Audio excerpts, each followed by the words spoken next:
you can do is just tell the truth and trust in the American people that over time they're going to know what the truth is. Yes, it is time for the truth. Right here, right now. This is the Conservative Syndicate. Real conservative talk from real conservatives. With your host, John Matthews. The latter-day prophet. Baying against the hypocrisies of our time. And Joe Hakos. You want answers. I want the truth. You can't handle the truth.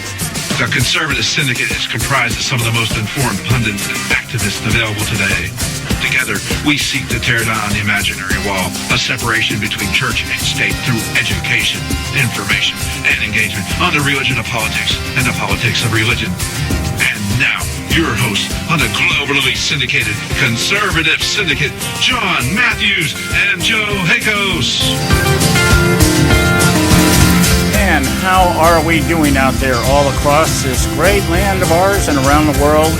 It is time for the Conservative Syndicate, nationally acclaimed, globally syndicated, coming to you live coast to coast and everywhere else, prime time somewhere, because we're all over the world. We're all over the place, proudly boasting on 8 affiliates right now, and depending on where you are in the world, you're listening to us weekly, here Monday through Friday, 3 to 5 p.m. out in the West Coast. That's U.S. time, 6 o'clock on the East Coast. And we're glad to have you with us tonight.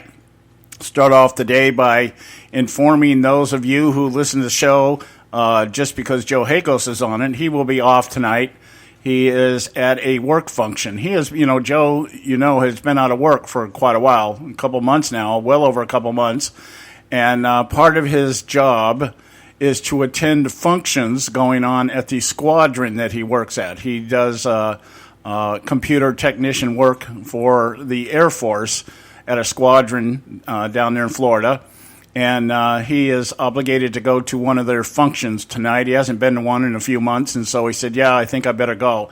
Another example of government-subsidized partying. Okay, he has to go to a recognition event. And so he won't be with us tonight. He might chime in towards the end of the show if he gets home in time. I don't know, but I don't expect that. So it's just going to be me tonight. But it's 6 of one, half a dozen of another on this show. You get Joe, you get me, you get Joe. So that's the way it goes. We have Bob Cardoso though coming on with us at the bottom of this hour. And we'll be talking with Bob from Robert Cardoso Live. And I got a couple things. I think what I want to try to do today is kind of tie some of all the events that we've been talking about during the week. We haven't really gone out of our way this week to cover, a hodgepodge or a cornucopia of things that are going on. It's easy to do that, but then we fall into the trap that so many talk shows have fallen into today, especially the mainstream ones like Fox News and people like that, of offering you 5-minute commentaries on 30-second sound bites. And we're really kind of against that here. There's times to do that, but not when we have some of the most pressing issues and agendas and everything else that are just designed completely and totally to underscore the liberal agenda. And in the words of our current president, fundamentally transform the United States of America. And we've been talking about pretty much 3 major topics during the week. The transgender issue going on down in North Carolina with the passing of HB 2 down there, designating that people must use restrooms according to their biological gender and not their perceived gender. We've talked about how North Carolina has responded to threats by the government and how the government, and they've ended up suing each other over the course of this week. And today, of course, we're going to talk about it in the context of Barack Obama once again standing up on his pedestal overlooking Obama land and issuing yet another decree that schools must honor the transgender bathroom identity situation or risk losing federal funding. Of course, Josh Earnest, the oxymoron of a press secretary, is walking that back, saying, no, that's not really what's going to happen. We're not going to do anything until this goes through the courts. But that's not the purpose of it. And it seems all of a sudden Barack Obama's obsessed with transgender identity. And we're going to try to we're going to try to tie it all together for you today, based on the other two events that are going on. We've talked a lot about this week about the Ben Rhodes revelation in New York Times Magazine, about the duping of the liberal media, and again, just kind of a microcosm of what liberalism is all about. And that is dumbing down the people that you say you represent, and then spoon-feeding them whatever it is you want to give them, and they just fall in line and believe it blindly and follow you over the cliff. True believers, that kind of stuff. And then I have mentioned just haphazardly during the course of the week, not very much time on it, but it plays into what I want to try to do today, and that is the ruling by the federal court that Obama overstepped his boundaries by paying insurers of Obamacare, people that are part of the Obamacare fiasco, and paying them without consent of Congress. And you'll remember just one of the last things Boehner did before he left his position as Speaker, and probably the only thing he's done worth noting over the last few years, is that he sued the Obama administration for releasing money to these insurers without congressional approval. And that ended up going into a court. Remember, Obama basically challenged him. Said, okay, well, if you don't think I can do this, then go ahead and sue me.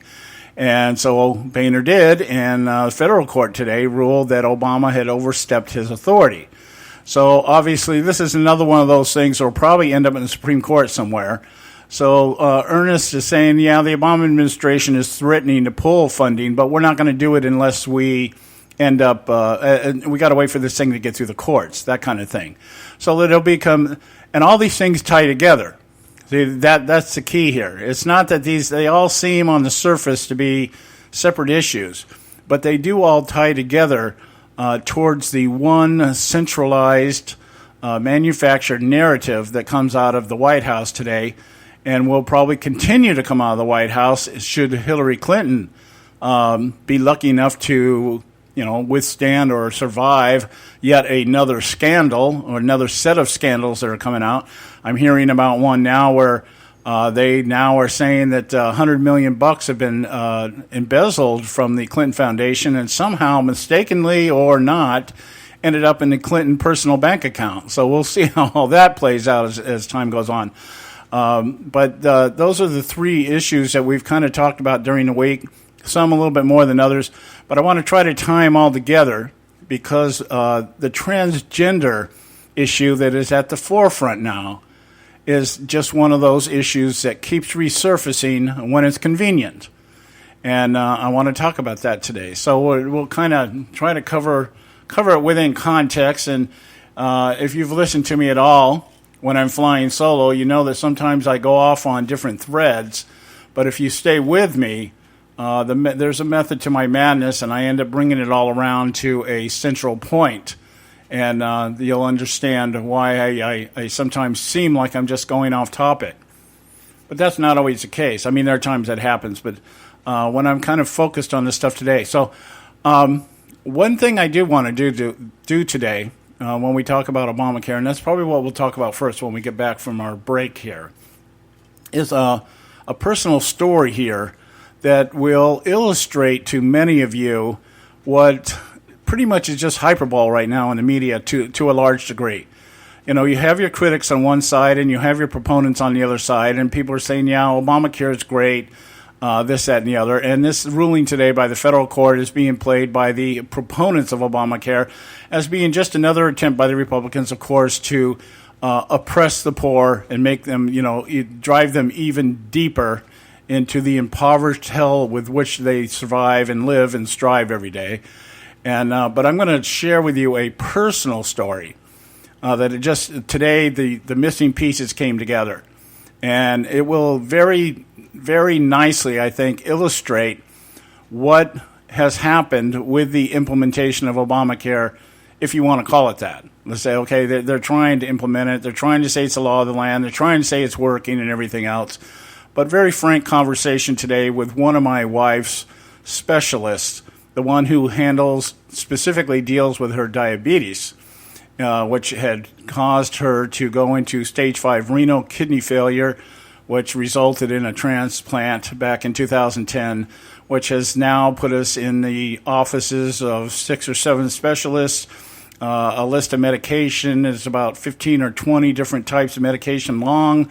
And as everybody tries to balance out and figure out what to do to get the, keep the kidney functioning right and deal with the other side effects like the high blood pressure she has now and the cholesterol and some heart problems that have developed because of all this. And it's been an experience. But today, a specific thing, and this feeds right into the Obamacare narrative of what an atrocity Obamacare is doing, or what it is becoming, or what it has become, depending on where you're at in the system, and just how bad it is. So I'm going to try to cover that all for you today. Right now, I got to go to my first break.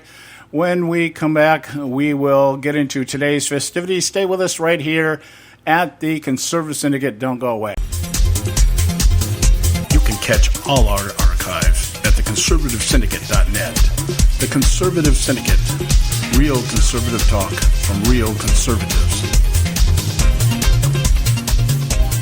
When our water heater broke down last month, it was a nightmare. It took 5 hours for the plumber to show up, and he charged us a couple of $100 just to come out. Then it cost another $1,800 to put in the new water heater. By the time it was all said and done, I felt like I'd been taken. But what else could I do? The smartest thing you can do is get a home warranty from American Residential Warranty. Their home warranties pay to repair or replace all your major appliances when they break, and they will break, and at the worst possible time. Call American Residential Warranty right now for free information on home warranties starting at just pennies a day. Don't wait for your refrigerator to stop running or your ceiling fans to stop turning. Call American Residential Warranty right now. Ask how you can save up to 50% on washer and dryer coverage. Just call 1-800-790-5960. That's 1-800-790-5960. Again, 1-800-790-5960. Call now. Prices are for base buildings only. May not be available in some areas. Attention business owners, do you want a stimulus package that really works? Before you spend thousands of dollars more than you should on your next building project, listen to this. General Steel has a stimulus package designed to help you save as much as half the cost of conventional construction on your next building. As much as half. That's right, General Steel can save you thousands of dollars with a pre-engineered steel building designed for your business or church. How about a 50 by 100 foot building for under $30,000? So don't pay thousands more than you should without calling General Steel first and save as much as half the cost and time of conventional construction. With the projected demand for steel in Japan and China, prices may be skyrocketing. 877-927-3360. 877-927-3360. 877-927-3360. At a time offer, a 24-month commitment and credit qualification require cancellation fee, auto pay, and paperless billing, and other restrictions apply. If you can't see the difference, why pay the difference? Switch to Dish for the best deal in entertainment. Only Dish brings you the best in entertainment for less than $20 a month. Cut the cable and don't get directed. Switch to Dish because at just $19.99, Dish saves you every time you turn on the TV. It's so simple. The same channels cost less with Dish. So since you can't see the difference, don't pay the difference. Switch to Dish for the best deal in entertainment. Get premium movie channels free for 3 months, starting at just $19.99. Dish saves you every time you turn on the TV. Call now to save with Dish. Dial 1-800-600-1645. That's 1-800-600-1645. The same channels for less than $20 a month. Dish. Call 1-800-600-1645 for details. Hey folks, if you're like me, you don't place a whole lot of trust in today's media for the real truth and facts regarding the volatile world of finance and politics. When I want the real scoop on money, I go to the most trusted source I know, my good friend and colleague, Bob Cardoso. Bob is a noted expert with a PhD in international finance who airs his nationally known, globally syndicated show, Robert Cardoso Live, daily, Monday through Friday from 4 to 6 p.m. Pacific Time. With Bob, you'll get the right information at the right time from someone who knows his business and can help you make the right decision concerning yours. Again, Bob airs daily, Monday through Friday from 4 to 6 p.m. Pacific Time. Visit his website at robertcardosalive.com for information regarding stations and topics. That's robertcardosalive.com. Check Bob out. You'll be glad you did.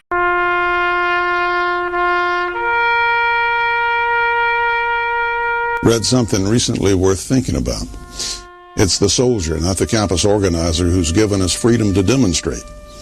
It's the soldier, not the reporter, who's given us freedom of the press. It's the soldier, not the poet, who's given us freedom of speech.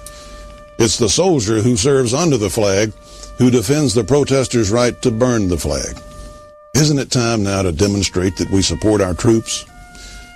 Were it not for the brave, there'd be no land of the free. Fred Thompson's message was brought to you by citizensunited.org.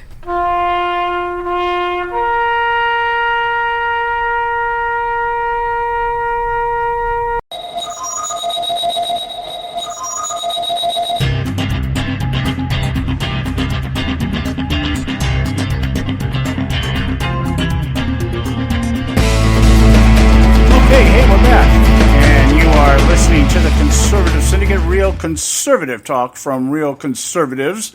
I'm your host, John Matthews, flying solo today. Like I said, Joe will be off tonight. He'll be back. Now, I do, in line with that, let me just inform everybody what's going on here. Next week, I think my last broadcast for the week will be on Wednesday next week, if I'm looking at my calendar right. Excuse me. My wife and I will be taking off on our yearly vacation, our annual vacation here.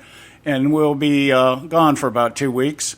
We'll be back on the 1st of June. We'll be returning the 1st of June, which puts me back on the air June 2nd. So Joe will be carrying the show solo for the next couple of weeks, from next Wednesday to 2 Wednesdays after that. I guess let me count it out that way. So do your best to support Joe and keep him encouraged. And this is going to be a real test for him because, like I said, he's been out with a really bad ailment for a while, and he's just gotten his strength back. So go easy on him, okay? Go easy on him. Anyway, excuse me. Oh, I got something in my throat this afternoon. Okay, yeah, let's get into this. Starting out, I want to start out here with the ruling here from the federal court that has decided or has ruled that Barack Obama overstepped his authority as president by paying insurers that participate in Obamacare and doing it without congressional approval. And you'll remember that this is just something that Obama did. Congress was trying to basically hold Obamacare hostage to some degree, although most of it was just rhetoric and talk, that they weren't going to fund Obamacare. If we can't repeal it, we're just not going to fund it. And Obama just went ahead and released the funds anyways because, it's the right thing to do, that kind of stuff. The rhetoric from the administration. I think it's the right thing to do. And, the hell with what the rest of the country thinks, for crying out loud, whether it be Congress or voters or anybody else. If I think it's the right thing to do, then it's the right thing to do.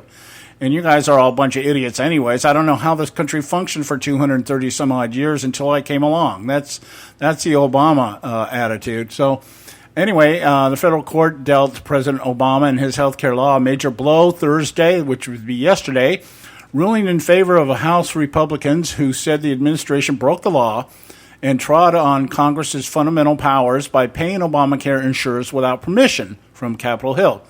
The appeal is certain, but the U.S. District Court Judge Rosemary Collier's ruling will be upheld. It could spark the economic death spiral Republicans have predicted and Democrats feared would doom the 2010 Affordable Care Act. Well, that thing has been in a death spiral since it began, and the reason why is because it was designed to be a death spiral. It was designed as a death spiral.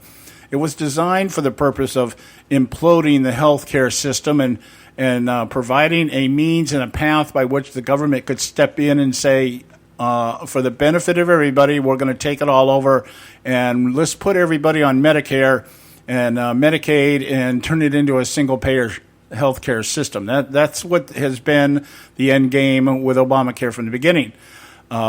It's worthy to note that this is just nothing more than what Hillary Clinton tried to float when she was First Lady. Remember back in the 90s, she tried to float it under a different title. I forget what it was, but completely bombed.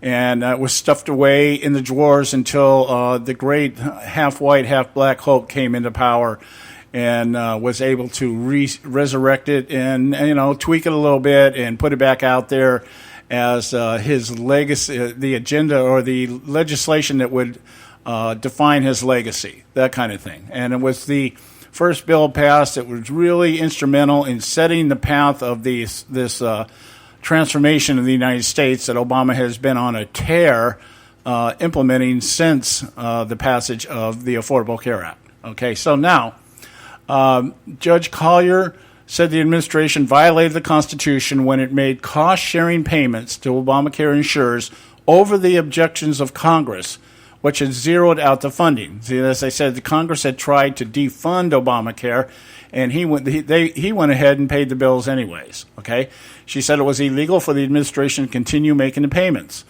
but she stayed her own decision to give Mr. Obama a chance to appeal her ruling. Boy, how nice. Okay, there's somebody just protecting her own skin, huh? I'm going to rule against you, but I'll allow you the opportunity to undo it with somebody else. Let somebody else be the hammer that brings this whole situation down on the American people. All right, now, it says here that the suit represents the first time Congress has been permitted to sue the executive branch over a disagreement about how to interpret a statute.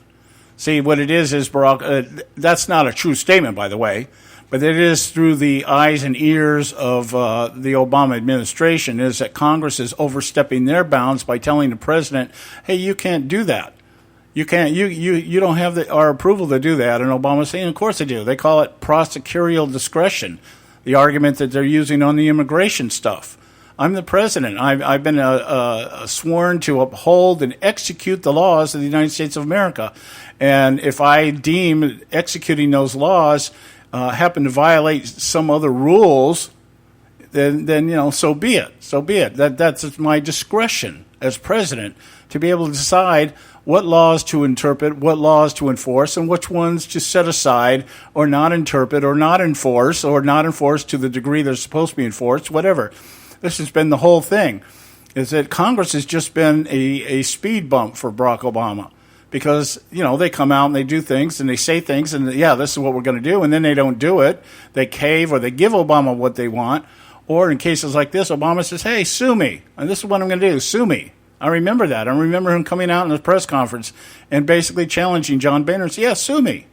Well, Boehner did, and up until this point, it looks like Boehner won. Probably the only thing Boehner would ever be able to claim that he accomplished as Speaker of the House is that he was able to sue, and at least at the lower level courts, won his case against the administration, the Obama administration. Now, how does this play in with some of the other things that are going on? I want to at this point, I want to share you the story that I said I was going to share with you earlier. And this is just particularly about Obamacare. And then we'll get into the other two topics that I mentioned earlier, the transgender bathroom bill out of North Carolina and the Ben Rhodes situation.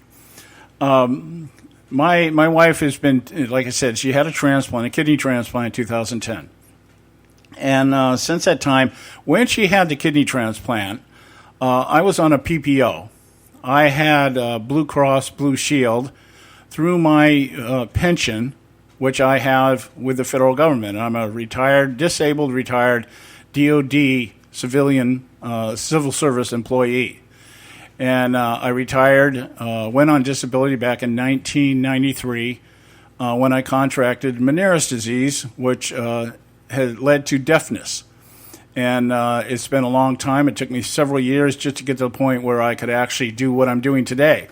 Part of the reason I'm on radio is because I took it as a personal challenge to do something like this in spite of my disability. I wasn't going to just at 33, 34 years old, I wasn't just going to roll over and say, it's all over, I'm not going to do anything. So I just said I put myself in a couple of situations where I was forced to deal with my disability. I went into sales for about 4 or 5 years, and ended up being one of the top salesmen in an insurance company for Travelers Insurance, selling investments, mutual funds, and doing financial planning seminars. I did this all while I was legally deaf. And I'm still deaf today, but fortunately the disease rescinded enough or regressed enough that through the using hearing aids, I'm able to now function to a great degree and able to carry on conversations and do what I love doing, radio, okay? So anyway, I had the Blue Cross Blue Shield, and I had a PPO, and Lourdes had her specialist and everything else, and we had no problems with anything. Anything that the doctors diagnosed that she needed, she got. And it was a very, very effective plan. Cost me about $800 a month, but it was worth it because we needed it, okay? As we got older, when Lourdes hit 62 a few years ago, she went on Medicare. And I went on, the VA picked up my health care. I found out I qualified for VA.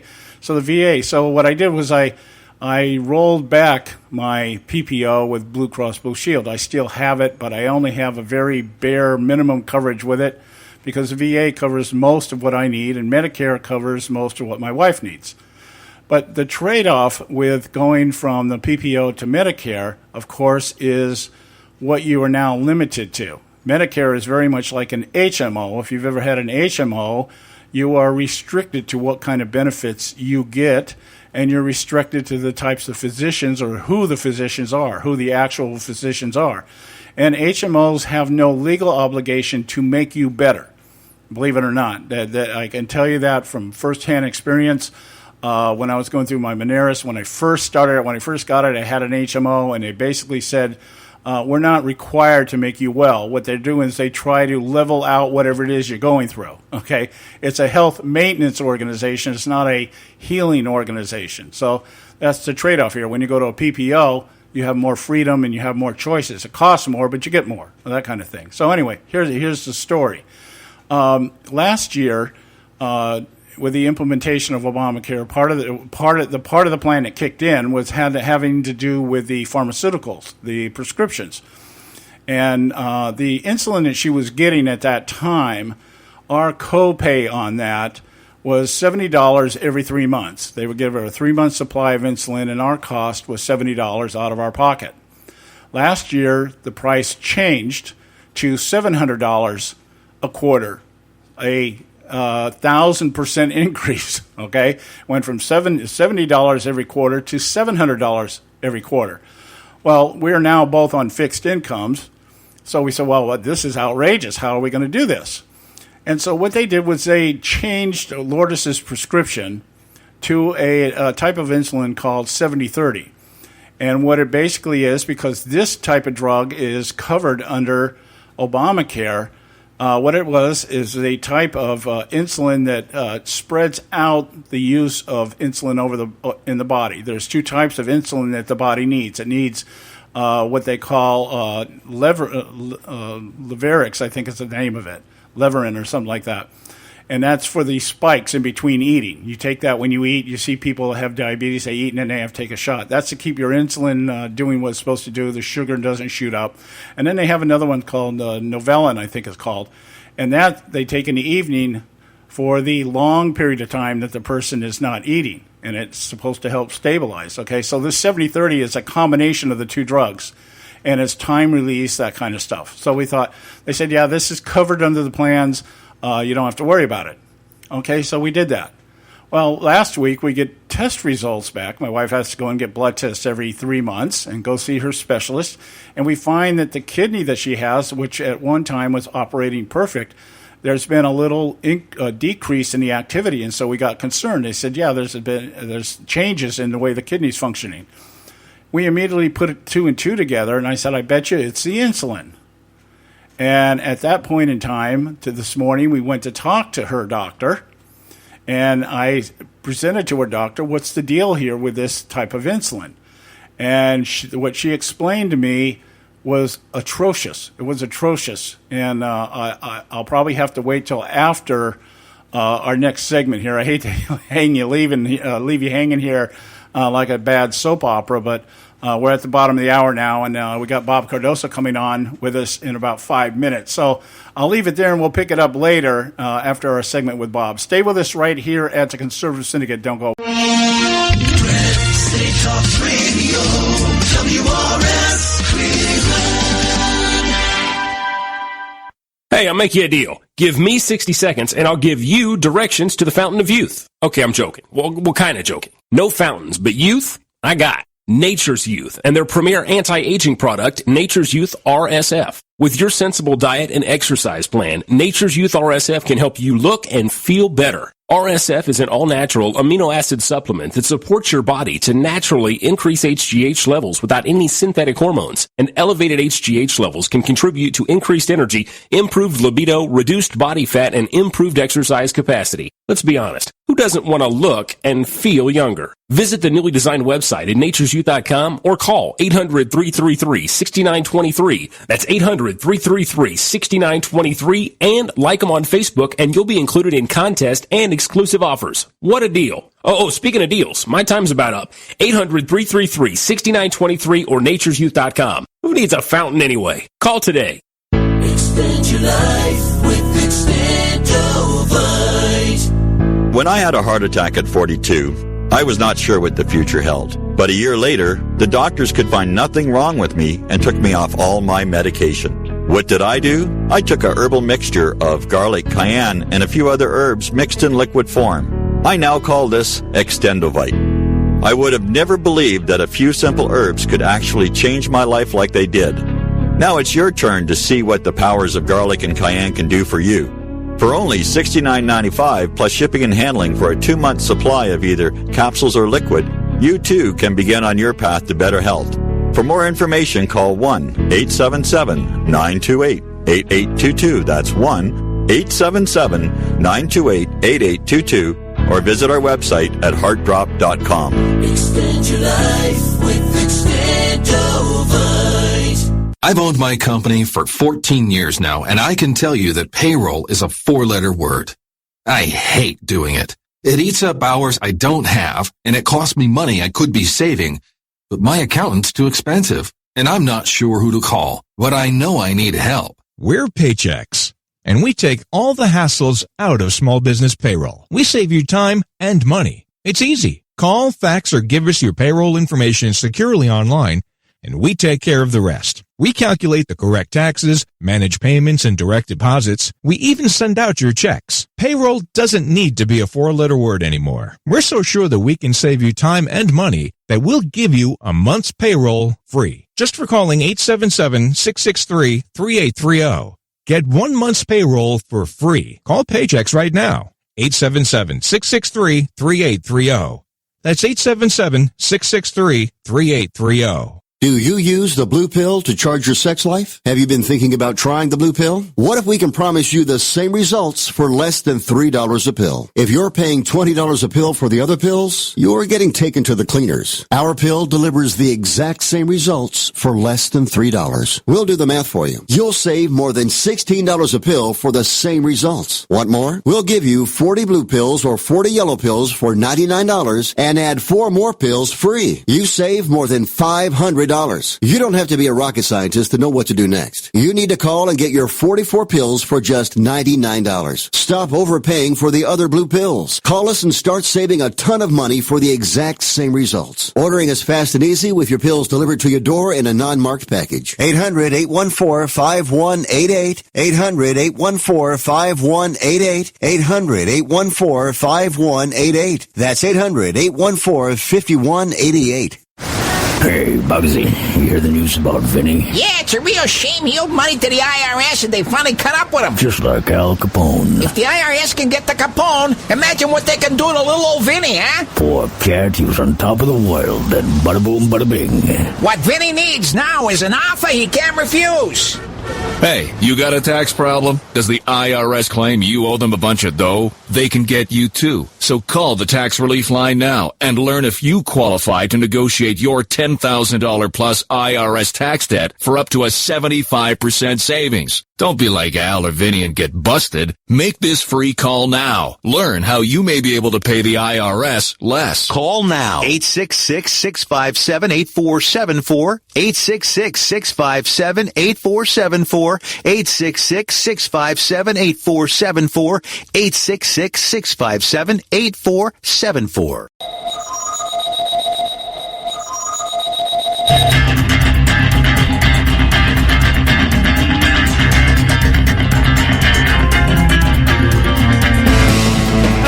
Hey, we're back. You're listening to the Conservative Syndicate, real conservative talk from real conservatives, and I'm going to try here to hook up with our good buddy over at Robert Cardosa Live, Bob Cardosa. We do twice a week. We hook up with Bob on Mondays and on Fridays, and we'll see what's on his plate. I've got a lot to talk about. Hey, John, how you doing, buddy? Hey, how's it going, my friend?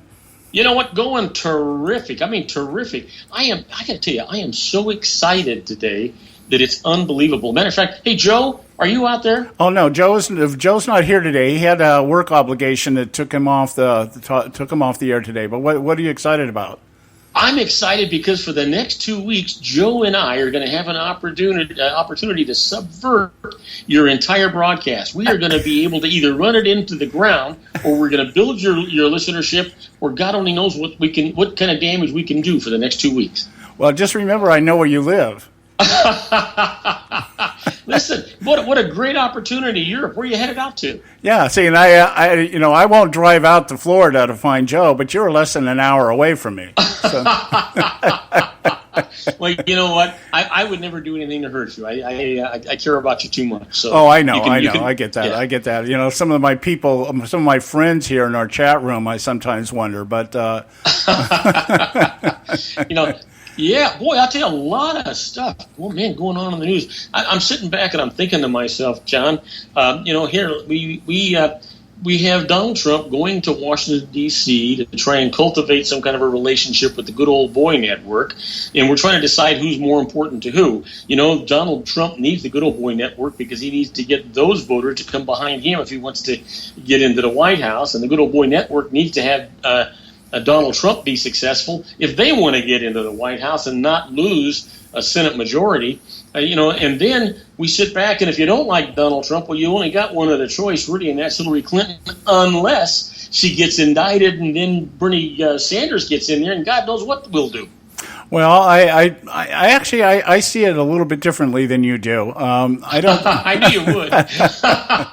I don't think Trump needs the conservatives, because there actually is too far and few little left of us. There aren't that many conservatives left out here anymore. Because and I think the number of people that call themselves conservatives that support Trump, I think, proves that. On the other hand, I don't think Paul Ryan and the Republicans really want anything to do with Donald Trump. I think a lot of it is just face talk right now. I think, as you just said, they would rather have the alternative, Hillary Clinton, because she's one of them. Hillary Clinton is as establishment as anybody can be. I have a hard time, still haven't figured out the angle here as to what it is Donald Trump brings to the table that the establishment is so upset about, because he is actually one of their own. And, he's just an establishment type that has never run for office before, or seriously run for office. He's waded into it, put his pinkies in the water a couple of times, but then just backed out. But this is the first time, he's just come in full bore and just said, okay, I'm going to do it. And so I think what the Republicans are doing is it's a face game right now. They're trying to figure out how are we going to let Hillary win without us being blamed for it. But you know what? I think it goes a lot deeper. I'm sorry? Deeper than that. I think that what's going to I think it goes a lot deeper than that, John. I think that what's going to wind up happening is they'd rather have Hillary than Donald, because Donald is going to really, really shake things up in Washington, D.C. And I think that the good old boy network wants to make sure that they stay intact, that they stay powerful. And I'm not so sure that Donald wouldn't do the same thing Obama did, use those executive orders and executive authority to circumvent Congress if these guys don't back behind him. But the thing is, if the good old boy network can't deliver to Donald the Hispanic vote and the women's vote, he doesn't have a chance to get the White House. Otherwise, he's got a really great chance right now. Well, again, I don't totally agree with that assessment. I don't think that we need the Hispanic vote to win. I do believe that what will happen as the general election begins to play out, I think a lot of people in the Sanders camp will wade over into the Trump camp. I think that will happen. They seem to be just as adamant about not voting for Hillary as the Republican establishment is about not voting for Trump. So I think to some degree that kind of neutralizes everything. You're not going to get these college kids. They have no loyalty to the Clintons. They have no loyalty to the Democrat Party. And but here's the thing about the college kids. The college kids, they go to all these rallies and they do all these protests. They do all these things. You know what they don't do? They don't go to the polls. Well, that's the cliffhanger there. That's the $64 question. Are all these kids that are excited about Bernie Sanders, should he not get the nomination, will they show up and vote? On the same side of it here, I think, for the most part, I believe most people that think like I do, and are real conservatives, contrasted against the pseudo-conservatives out there. But, we have resigned ourselves to this. Basically, it comes down to this. Unfortunately, it is a lesser of two evils again. And it's kind of like, well, we're not real happy about Trump and everything else. But knowing that the alternative is Hillary, you've got to look at it and say, well, Trump may have all the baggage and he may, be everything that he used to be and now is claiming he's not. But there's a 50-50 chance that he'll at least do something right. It's kind of like, so we're kind of, okay, let's go that way. Whereas we know that if we stick with Hillary, what we're going to get Obama on steroids, because that everything that I see coming out of the Obama camp right now is kind of preparing the fertile soil for Hillary to be able to just continue his legacy and not really have to do anything. Because if this woman is left to think on her own, she's going to not only screw up the country, she's going to screw up Obama's legacy. And but you know who's going to screw up the country and in everybody's legacy? It's going to be Congress. You know why?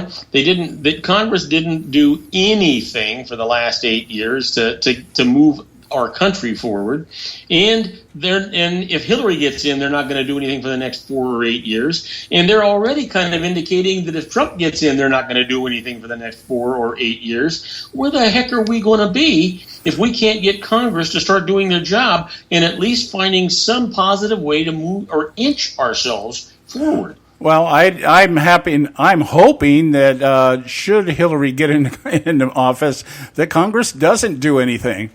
I think that goes unsaid. There's no way they won't. They're not going to do anything any different. Maybe even take a tougher. They'd probably take a tougher stand than they did under Obama. Yeah. But it just seems to me that you've got to feel the same way I do. It's time for us to recognize that both sides do have some things that they agree on. Why can't they move those things forward and let the other stuff stay on the back burner? Well, because the things that they agree on in terms of idealism or ideology or principles, if you want to call it that, I don't see any principles, but we're having a political discussion, so we'll use that word. If we say, the ideas that they have in terms of what they think is best for the country, they're more similar than they are different, actually. And I think the only reason they've never been able to just kind of come together and say, okay, let's get it done, let's go ahead and get it done, is because no one really wants to admit that they're more like the other side than they've been saying they're not. Oh, you hit the nail right on the head, John. You are 100% right on the button there. Yeah, it's just a matter of pride. It's just a matter of saying we want to be able to say that we've turned the country towards progressivism. So the progressives say we can't in any way sound like we're agreeing with the conservatives. The conservatives are saying, well, we really don't want to be conservatives, but we don't really want to say that. So we'll continue to say we are.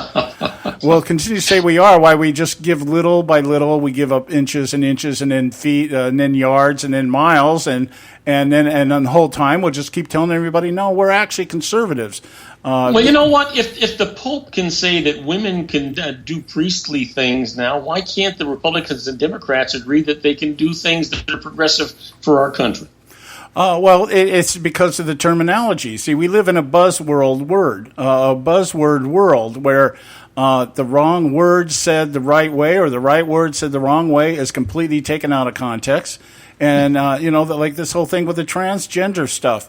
It's we're discriminating against the LGBT. We're not protecting the privacy or the security of our children. We're discriminating. And you hear it when you come out with this type of language where you're saying, we want to make sure everybody feels safe. Well, you can't do that if you've got one side, the larger group of people saying, hey, we don't like this, and the smaller group of people saying, oh, we love it.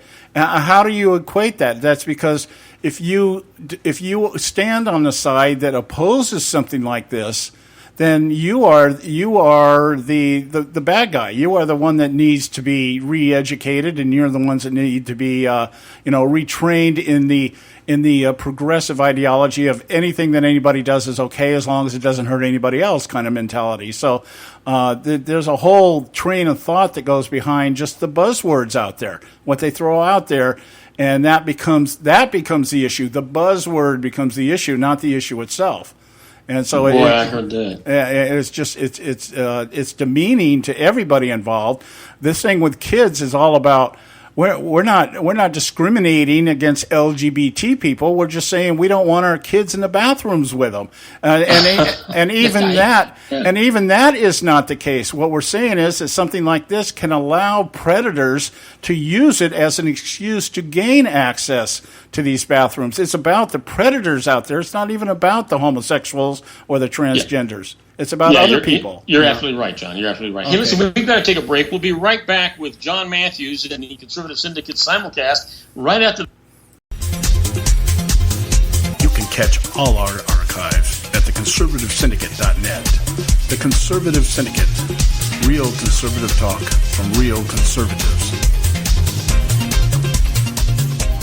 Term life insurance. It can be a powerful way to protect your assets and your family. You work hard to earn and save your money to build a nest egg for the future. Don't let it get wiped out because you didn't plan ahead. Take the time now and make a small investment in $500,000 or more in quality term life insurance. Call the Term Lifeline and let us shop the best companies to give you the lowest rates. We specialize in policies of $500,000 and above. Ask about some of our 10 and 20-year fixed rate plans with guaranteed rates. Call the Term Lifeline right now for your free insurance quote. 800-870-3609. 800-870-3609. You owe it to yourself to protect your family and your assets. Make term life insurance part of that plan. Call the Term Lifeline right now. 800-870-3609. 800-870-3609.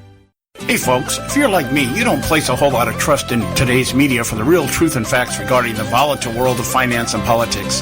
When I want the real scoop on money, I go to the most trusted source I know, my good friend and colleague, Bob Cardosa. Bob is a noted expert with a PhD in international finance who airs his nationally known, globally syndicated show, Robert Cardosa Live, daily, Monday through Friday from 4 to 6 p.m. Pacific Time. With Bob, you'll get the right information at the right time from someone who knows his business and can help you make the right decision concerning yours. Again, Bob airs daily, Monday through Friday from 4 to 6 p.m. Pacific Time. Visit his website at robertcardosalive.com for information regarding stations and topics. That's robertcardosalive.com. Check Bob out. You'll be glad you did.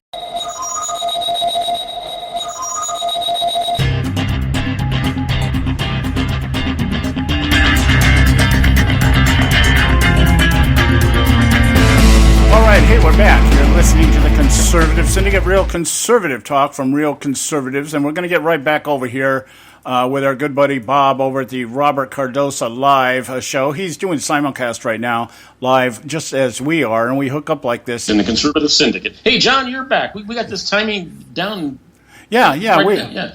Yeah, to kind of pick up where we left off at here, this whole idea of the unity concept that's being floated out here by the GOP right now, the media in particular, you know, they're out here talking about the fact, okay, the party's got to come together and this, that, and the other. Trump has already voiced this, and I think aptly so, that he doesn't really need unity in the Republican Party. He has gotten as far as he's gotten by actually separating himself, or at least verbally separating himself and saying, I don't really care about these people. You know, they're politicians. They can't get anything done. They don't know what they're doing. They're all dumb. They're all stupid. And he's been able to build this following that at last count, he's been able to acquire more votes, per se, than Romney or McCain did during their entire campaigns. And we're not even into the general election cycle officially yet. So I think Trump is, you know, we were talking yesterday about the show about Trump and Ryan sitting down, and we're trying to envision it, and Ryan looking at Trump and saying, well, this is what we want, and Trump saying, I don't give a damn what you want. This is what I want. Yeah. You know, I mean, it's the Barry Goldwater theorem. What I call the Goldwater theorem is that once you sit down and negotiate with your opponents, you've already lost, because that means you've got something you're willing to give up. I don't think Trump has any intention of giving any ground. Oh, I don't either. You know what? Although I got to tell you, though, recently, the last day or two, he does seem to be backpedaling on a number of issues that he was very strong on. You know, when he talked about not letting any Muslims into the United States and the immigration issues and things like that, he seems to be backpedaling a little bit the last couple of days. Yeah, and people are still trying to tell me the guy's not a politician.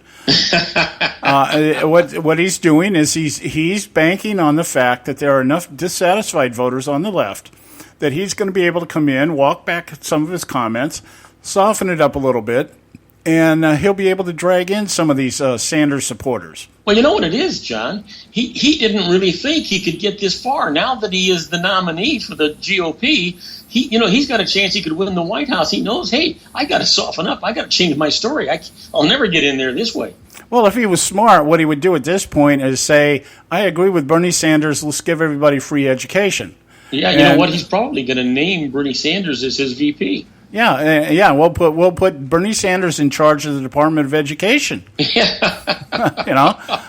Yeah. And it'll be free, right? Yeah, and we'll just make it free. You know, and not only that, we'll make the universities pay for it. Let's take this Mexican wall thing, okay? We're going to build a wall, and Mexico will pay for it.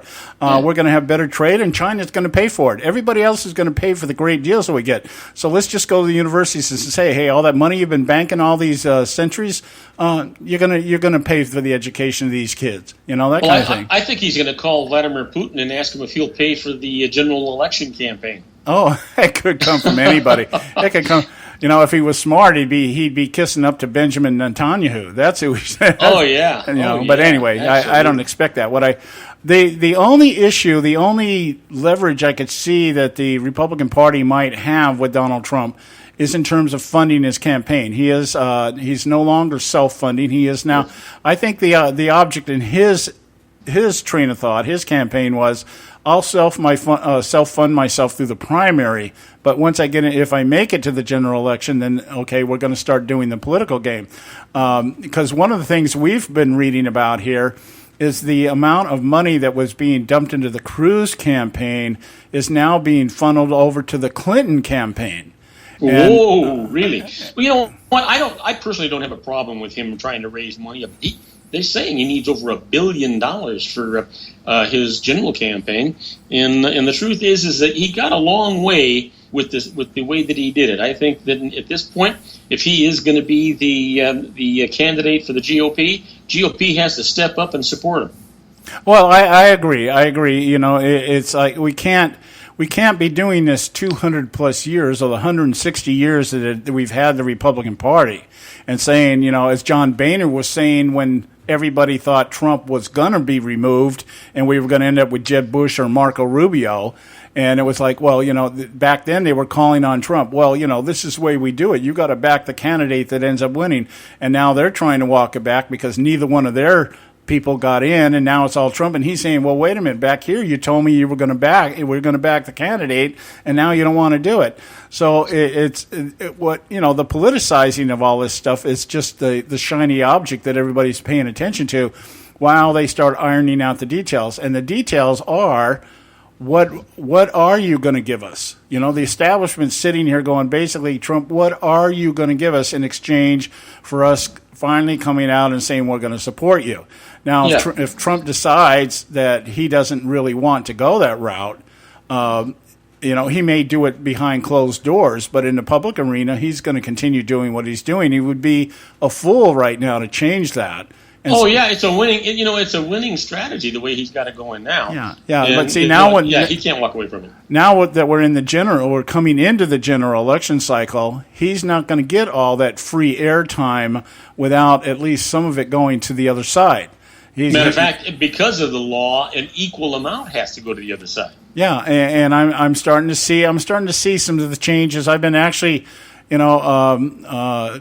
forcing myself to watch some of the Fox News stuff. I've been paying attention to O'Reilly, who I just personally detest, Megyn Kelly, and Hannity for as long as I can bear it without throwing up. So, I've been watching these guys, and I'm watching them tempering their style and what they're talking about. And when this election cycle gets into gear here, because it's not going to be, it's going to be more paparazzi than it's going to be policies and agenda. It's not going to be, we're not going to have these great debates that everybody's looking forward to between Donald Trump and Hillary Clinton are just going to be mudfests. And it's going to be who can dig up the most dirt on the other person and how much of it sticks. That kind of thing. You know what? And I don't know about you, but I agree with you. That's exactly what's going to happen. But it actually is disappointing to me because I'd really like to have them, debate issues. But since there aren't any issues they can really debate, all they can do is throw mud at each other. Is that what we want for a president, a mudslinger? I don't think so. Well, people like us, Bob, they could care less what we want. That's the truth of it. They're not pandering to us. They want the misinformed, uninformed, and non-informed people going to the voting polls. And if I was going to find a fallacy with what's going on today and a fault, it would have to be the fact that we let too many stupid people vote. And, there should be some kind of citizenship test or something that you've got to take. At least if you're going to vote liberal, you should at least know what the Constitution says. Oh, yeah. Yeah, you know what? And it's interesting. As a young boy in grade school, you could not graduate. I'm aging myself. When I went to school, they didn't have the beginning schools and middle schools and then high schools. You went to one school from the first grade through the 8th grade, then you went to high school, then you to college, and you could not get out of grammar school. That was 1 through 8. Couldn't get out of there without passing a civics test. You had to know something about your government. Oh, I had the same thing. In 5th grade, we had our history class. The entire year was spent studying the Constitution, and at the end of the year, you had to take a 300-question Constitution test. And if you didn't pass that test, you didn't move on to junior high. It was like you were held back. It didn't matter what your grade point average was. It was imperative that you pass the Constitution, which, by the way, I'm proud to say I got 298 out of 300. Yeah, here's the deal. They'll graduate you without you being able to read or write, but you have to be able to pass that civics exam. Yeah, you had to be able to. You had to be able to know what the country was about, and it was imperative. You're absolutely right. Today, they don't even teach it in college, for crying out loud. I have friends who have kids in college today that are taking political science as a major, and when I talk to them about their political classes, the stuff they tell me, I'm like, well, where's the politics? I mean, where's the Constitution? It's all about the politics. It's nothing about the Constitution. Yeah. It's about the political leanings and the ideologies much more than it is about what we were established on. So, well, John, unfortunately, we are out of time. Give yourself a commercial real quick and make sure, now I won't be talking to you next week or the next couple of weeks, but you stay safe and stay happy. Have a great time. But just be aware of what's going on around you.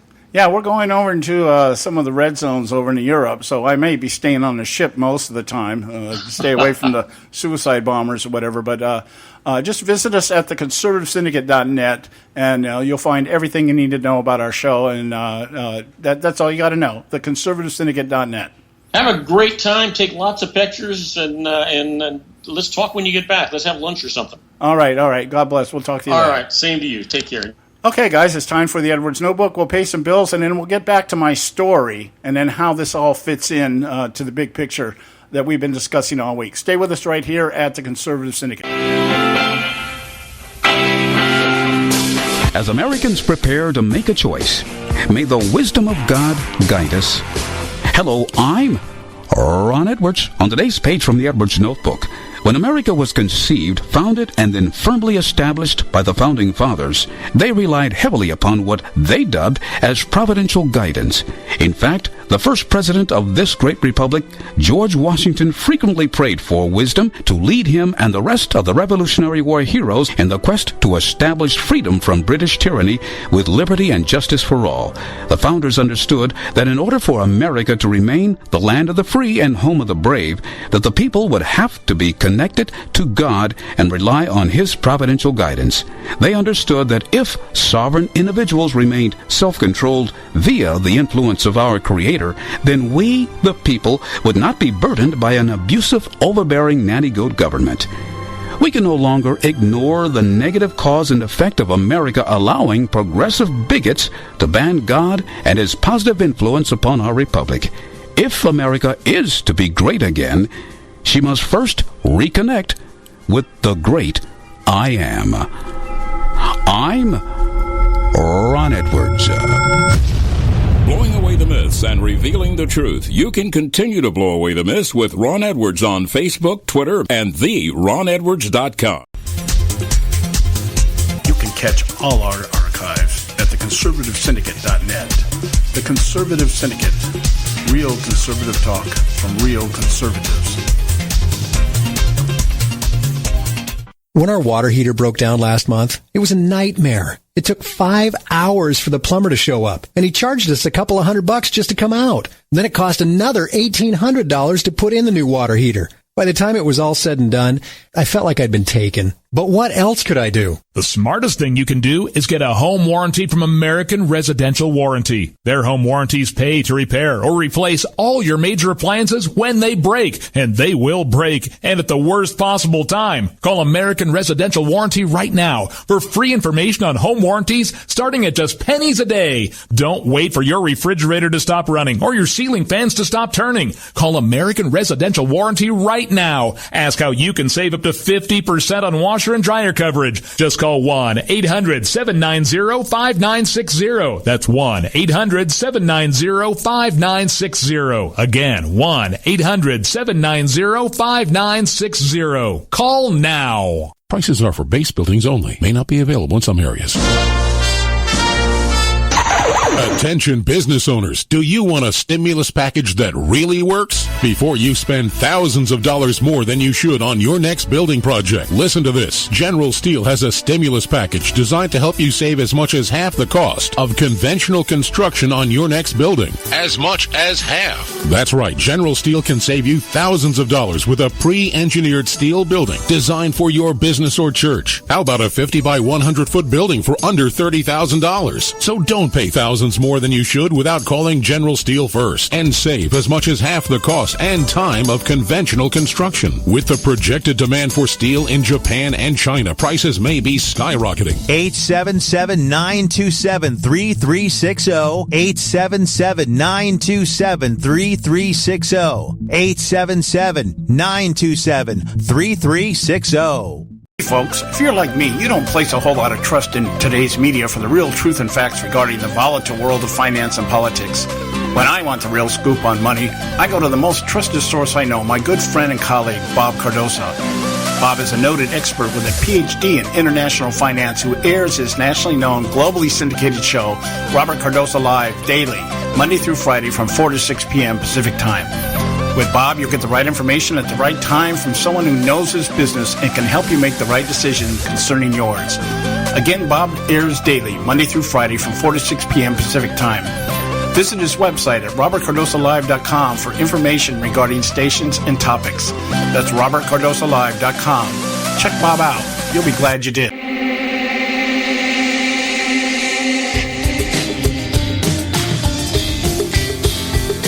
All you can do is just tell the truth and trust in the American people that over time they're going to know what the truth is. Yes, it is time for the truth. Right here, right now. This is the Conservative Syndicate. Real conservative talk from real conservatives. With your host, John Matthews. The latter-day prophet. Saying against the hypocrisies of our time. And Joe Hakos. You want answers. I want the truth. You can't handle the truth. The Conservative Syndicate is comprised of some of the most informed pundits and activists available today. Together, we seek to tear down the imaginary wall, a separation between church and state through education, information, and engagement on the religion of politics and the politics of religion. And now, your host on the globally syndicated Conservative Syndicate, John Matthews and Joe Hakos. Okay, hey, we're back. We're back, and you're listening to the Conservative Syndicate, real conservative talk from real conservatives. I'm your host, John Matthews. Joe Hakos on hiatus today, had some work obligations and hanging out at work today. And we'll just continue to do what we're doing here. As I in the first hour, before we did our segment with Bob Cardoso over at Robert Cardoso Live, I was sharing with you my own personal history here, or story, one of many stories in regard to the effects of Obamacare in terms of treatment and what's happening here. Now, let me lay this one premise out here just to get us back into the tone of the conversation. Understanding that Obamacare was designed by design created to overburden our healthcare system, and in doing so implode. And by doing that, basically give license to the government to step in and say, no more dealing with the private sector.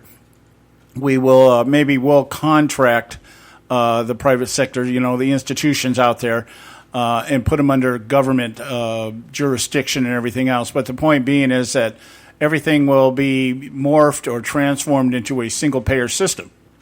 And by doing so, everybody will receive health care, and that's the thing. And by everybody receiving health care, it's just one more plank in the platform that says, who are you to bite the hand that feeds you?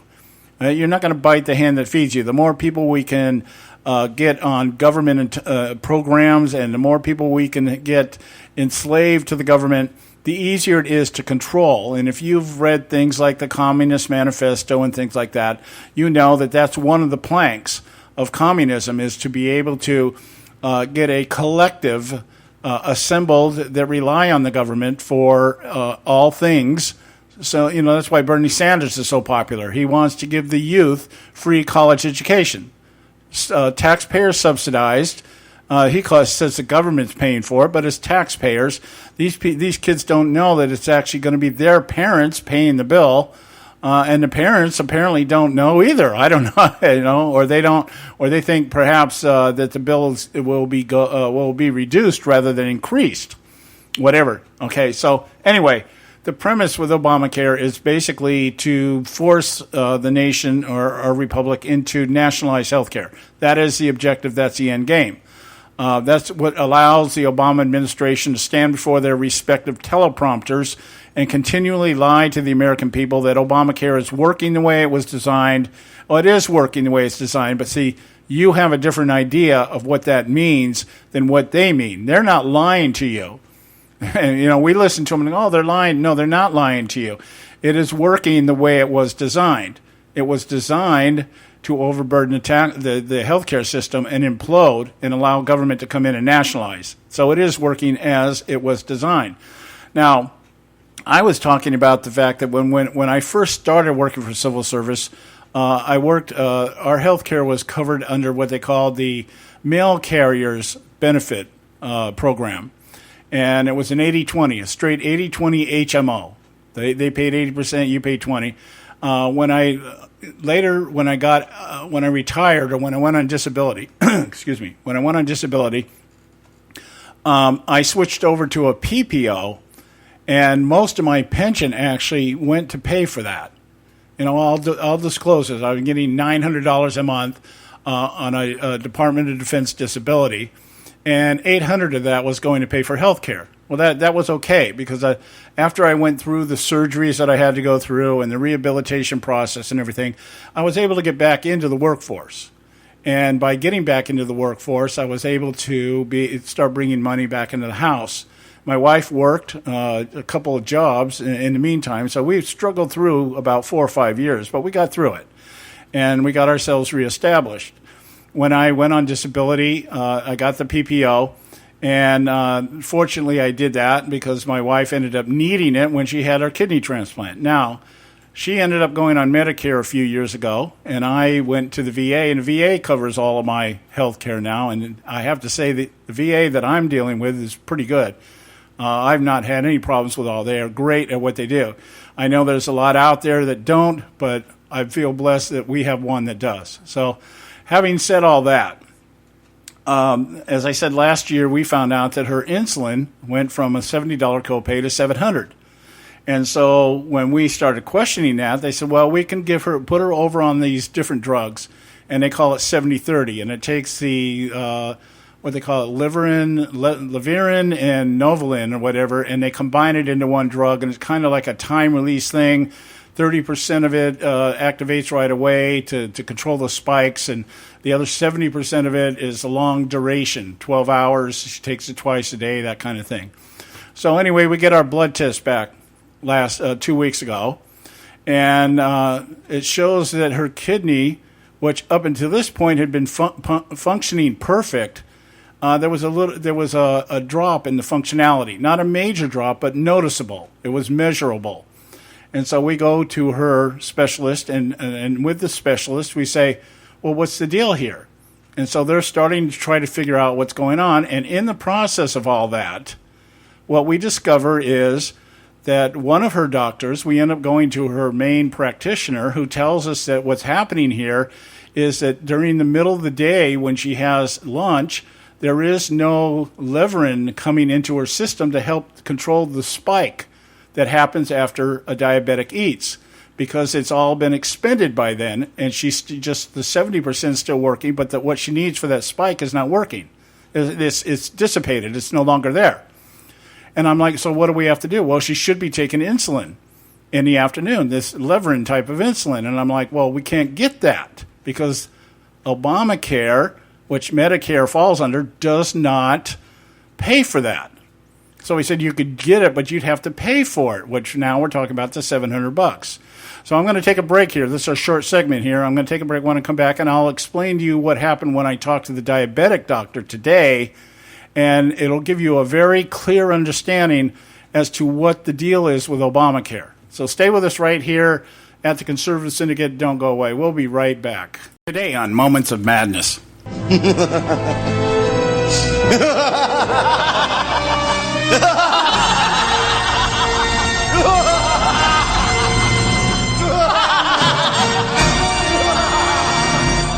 A recent fundraising email from the National Republican Senate Committee, NRSC, composed by House Speaker Paul Ryan and forwarded by Senate Majority Leader Mitch McConnell as if to give it a sense of super double importance, underscores the complete disconnect between the GOP's establishment and those they claim they desire so much to represent.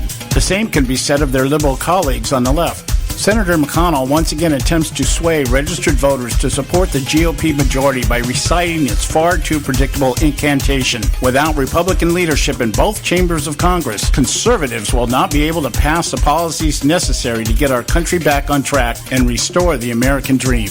This entire claim by the NRSC is in and of itself as oxymoronic as it is insulting to any voter who embraces the pure ideological premise of limited government that defines authentic conservatism. Those like McConnell, Ryan, and Lucifer's texting buddy, John Boehner, have long marginalized their base, except when dusting off the mantle of constitutional integrity and voter trust that otherwise lies dormant between layers of false rhetoric, lack of diligence, and outright corruption between election cycles.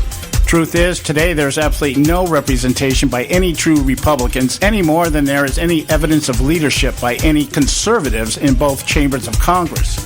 Here's the madness. While Speaker Ryan and Senate Majority Leader McConnell once again trust the stupidity of the American voter to blindly buy into their recycled template of majority means efficiency, they do so at their own peril.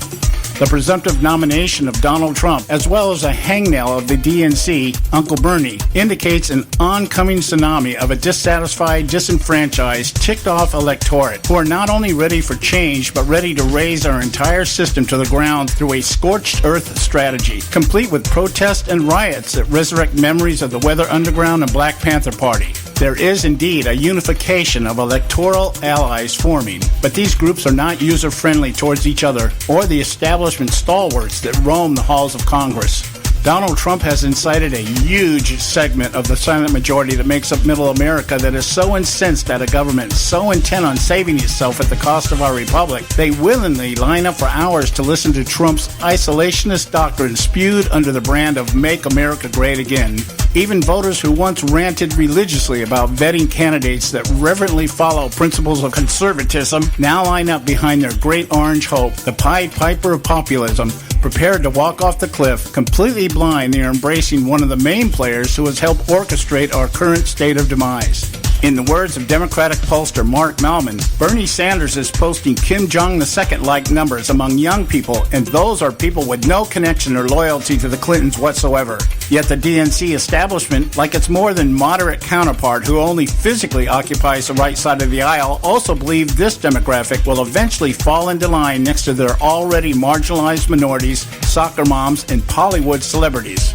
The leftist establishment is just as oblivious to the reality. The dumbed-down collective they created over decades of pandering shows every indication the next generation is ready and willing to embrace Uncle Bernie's idiocracy in exchange for taxpayer-subsidized beer bongs and contraception stocked in transgender bathrooms throughout the safe spaces that now identify America's public education system.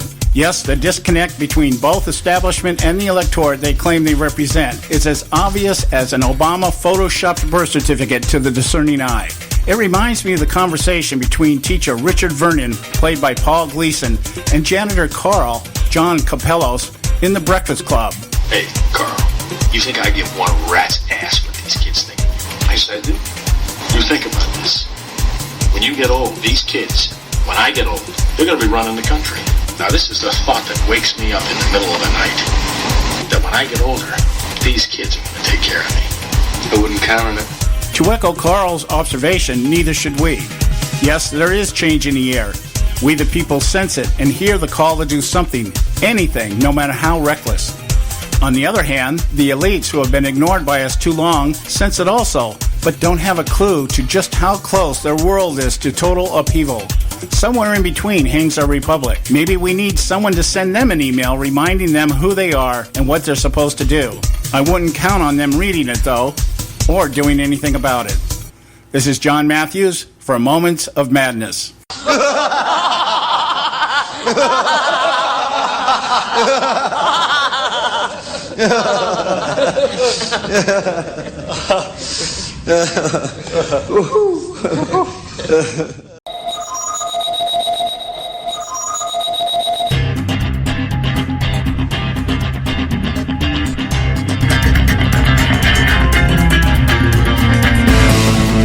Hey, you're listening to the Conservative Syndicate. I'm your host, John Matthews, along with Joe Hakos, who's off today. And I want to get back to the story here because I do have some other things I want to talk about to tie this all together here. So where I left the story at is that we're sitting here now in the doctor's office trying to determine why it is that my wife's insulin was changed when it's not doing what it's supposed to be doing in terms of handling the midday spikes that come from eating. And understand that insulin is made up of, there's two types of insulin, as I mentioned before. There's what they call levarin and then novolin, I think is the other. The levarin handles the spikes that happen when you first eat and your blood sugar goes up because you're not producing insulin. So you got to put the insulin in there. The novolin is what they use on the longer terms, like between meals, 12 hours, you go to bed at night and you get up in the morning, that kind of thing. And that keeps the levels in your body supposedly, where they're supposed to be, that kind of stuff. And so the 70-30 is a combination of both of them, and it's kind of a time release thing. So I asked when we went to her diabetic doctor this morning. I asked her. I said, I'm first of all, I'm really pissed because I've figured out, or I have deduced, that because of Obamacare, the insulin that my wife used to take is no longer available, or it's no longer affordable. The Medicare no longer pays for it. And we were told that the 70-30, what she's taking now, was for convenience, and that she wouldn't have to take multiple injections during the day, that she would take one in the morning, one in the evening, and everything was supposed to even out. And now I'm finding out that this insulin is not working in the middle of the day, and I'm wondering if it would have an effect on her kidney, and why we've gotten the results that her kidney has lost a little bit of its functionability. And she concurred. She said, yeah, you're absolutely right. That could happen. That could happen. And I said, okay, so what are we going to do about this? Because this is not acceptable, that because of the cost of a drug, or because a plan won't cover it anymore, that she now has to take a lesser effective drug that basically is undoing everything that we spent thousands of dollars getting rectified and fixed, and have spent the last 5 years maintaining. And now, because of a simple change in rules in terms of cost of a drug, where it's all on the verge of coming undone. And I said, I'm not happy about this at all. And I directly relate this to Obamacare. Somebody decided, some bureaucrat decided somewhere, that it was cheaper to use this 70-30 drug than it was to dispense the other drug, or they didn't have a contract with the producer of that insulin, and so it was given over to somebody that would sell it for less. And again, she concurred. She said, yes, that's what's happened. Well, and by now I'm livid. And so I'm like, so what do we do now? Well, what we could do is she talked to us about separating the two drugs. And the two drugs, catch this, you got to catch this. The two drugs separately are covered under Medicare. Okay, and I'm saying, so what was the problem to begin with?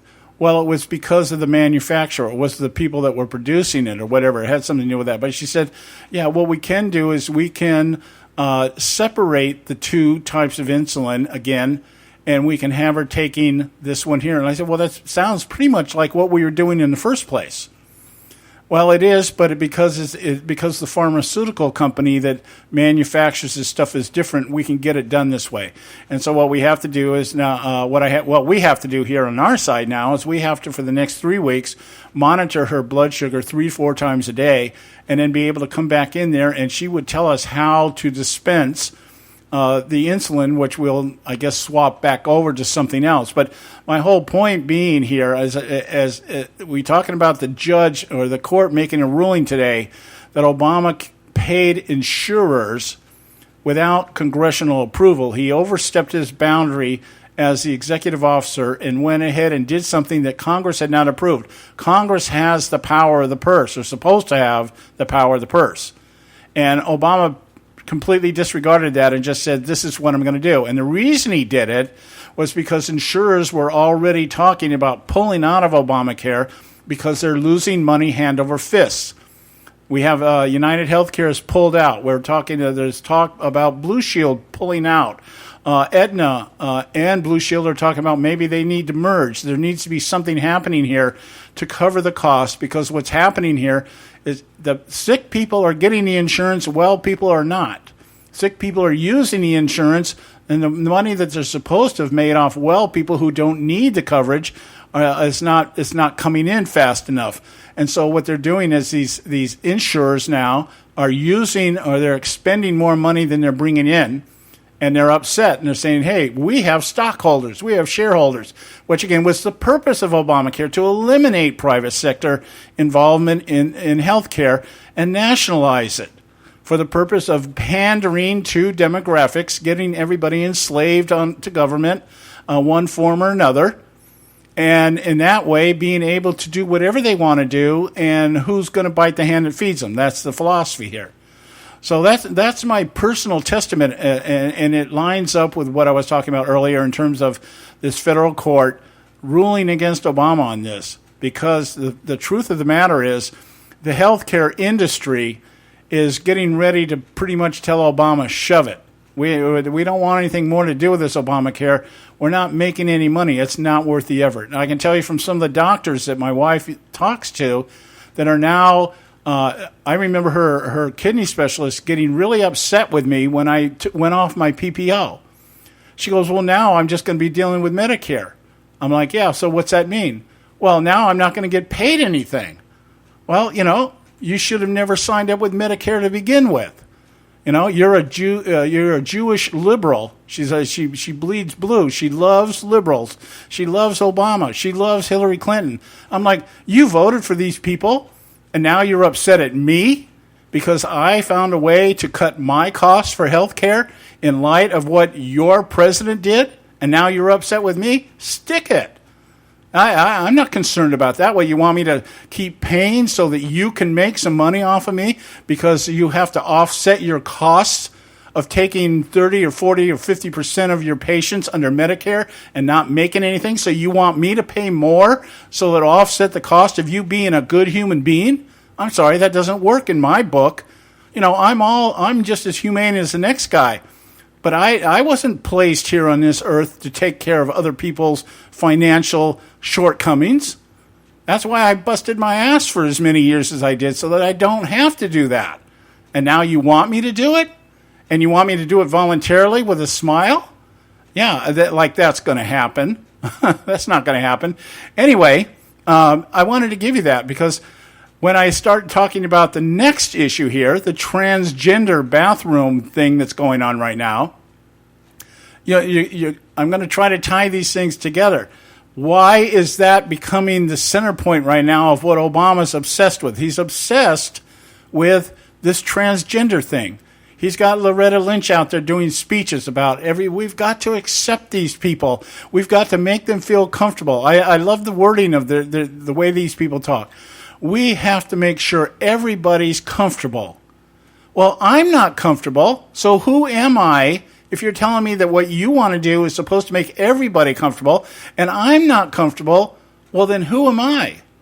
Who are you out there that you're not comfortable with transgenders being able to come into a restroom or transgenders in high school being able to come in and use the facilities, whatever facilities they want? That kind of thing. I can be compassionate about the transgender and the homosexual thing. And the fact that, okay, you guys have some identity problems. And whatever brought those identity problems on, and it's not DNA, but whatever brought those things on, I can be compassionate about that. In my years of ministry, most homosexuals I talked to had some traumatic event happened to them when they were younger, molestation, that kind of thing, that brought them into that kind of thing. An overbearing mother, a brutal father, child abuse, incest, an uncle, an aunt, whatever it is, being raped at a party or something like that. There's things that happen to people that drive them into the arms of same-sex partners for whatever reason. I don't try to figure that stuff out. That's not my job. I don't even care. But what I'm getting at here is that this transgender thing now is a big deal to Obama for some reason. It's at the forefront. And there is a reason. And part of that reason is because it is the shiny object that gets people's eyes off the ball when we're talking about things like a federal court ruling against Obama and the paying of insurers without congressional approval. See, everybody's talking about Target. Everybody's talking about North Carolina. Everybody's talking about the transgender. Everybody is focused on 3% of the population right now. Less than 3%. Because I imagine if you break it down, you go from homosexual to transgender, the difference there. There's not all homosexuals are transgenders, and not all transgenders are homosexuals. So we're probably talking about 1% of the population. And some of the stuff I'm reading from some of the people that are transgender, they're saying, I wish they just would have left us out of this. I wish the government would just leave us out of their politicization process. We don't want to be politicized. Just leave us alone. Transgenders that look like women, transgender men that look like women and really go the distance to look like women, they probably go in the restroom and come out and nobody's ever been the wiser. It's probably been going on for a long time and nobody's been the wiser. But now you come out with something like this, and now everybody's looking at it. Everybody's examining it. I was reading an article the other day about a transgender woman or a transgender guy who was in a woman's bathroom, and he was deeply offended that some woman came into the bathroom and looked through the cracks in the stall to see if the person in the stall was a woman. And when he came out, he confronted the woman. She said, "I just wanted to make sure that you weren't one of those transgender people." She didn't know that the guy was transgender, but she was, "My daughter's coming in here. I want to make sure there were no predators in here." And he was offended by it. So the Obama administration has brought something to the forefront here, and they've done it for a reason, because now they can politicize it during an election year, but it takes everybody's eyes off of what's going on behind the scenes, out of the reach of the media, who really don't want to get involved in this, because covering transgender bathrooms are much more fun, much easier, much more sensationalistic, and it plays to the human narrative that the leftists tout out there. Everybody needs to get along, that kind of stuff.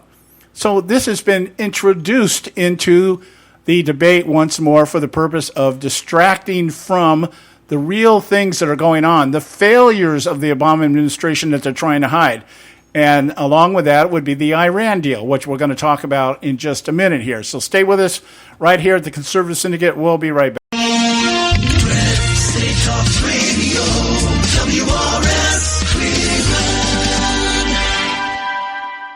Hey, I'll make you a deal. Give me 60 seconds and I'll give you directions to the Fountain of Youth. Okay, I'm joking. Well, kind of joking. No fountains, but youth, I got Nature's Youth and their premier anti-aging product, Nature's Youth RSF. With your sensible diet and exercise plan, Nature's Youth RSF can help you look and feel better. RSF is an all-natural amino acid supplement that supports your body to naturally increase HGH levels without any synthetic hormones. And elevated HGH levels can contribute to increased energy, improved libido, reduced body fat, and improved exercise capacity. Let's be honest, who doesn't want to look and feel younger? Visit the newly designed website at naturesyouth.com or call 800-333-6923. That's 800-333-6923, and like them on Facebook and you'll be included in contest and exclusive offers. What a deal. Oh, speaking of deals, my time's about up. 800-333-6923 or naturesyouth.com. Who needs a fountain anyway? Call today.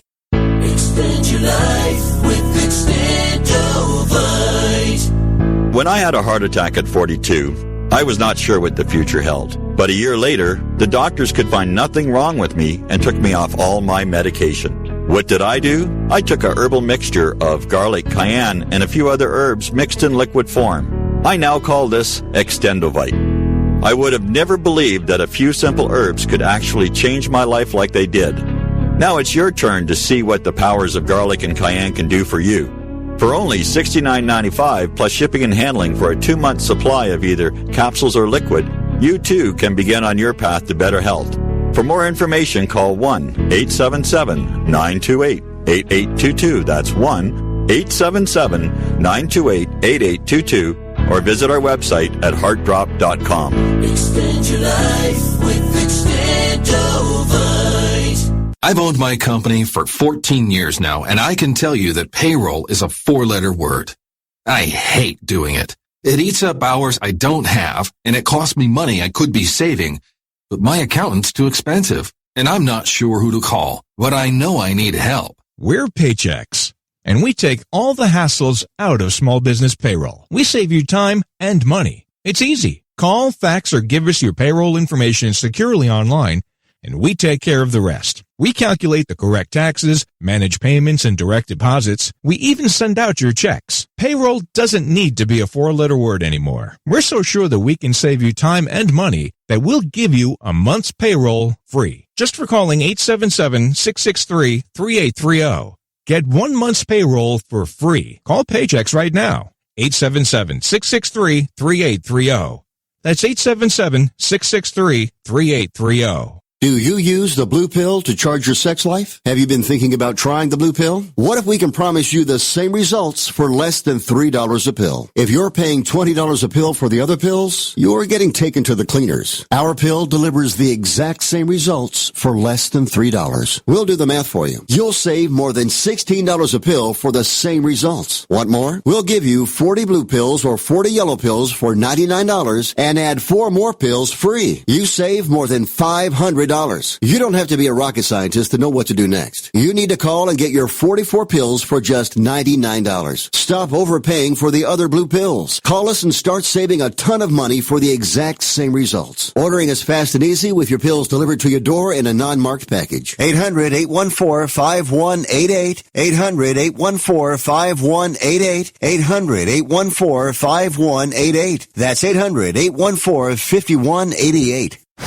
Hey, Bugsy, you hear the news about Vinny? Yeah, it's a real shame he owed money to the IRS and they finally caught up with him. Just like Al Capone. If the IRS can get to Capone, imagine what they can do to little old Vinny, huh? Poor cat, he was on top of the world, and bada boom, bada bing. What Vinny needs now is an offer he can't refuse.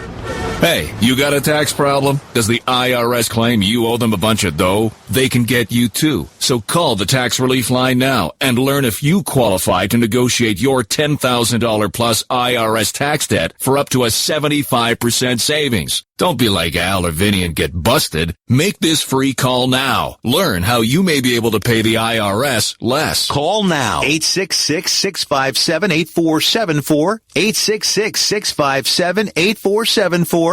866-657-8474.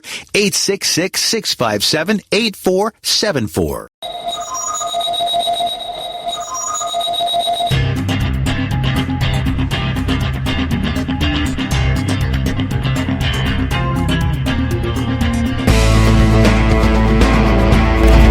Hey, we're back, and you're listening to the Conservative Syndicate, real conservative talk from real conservatives.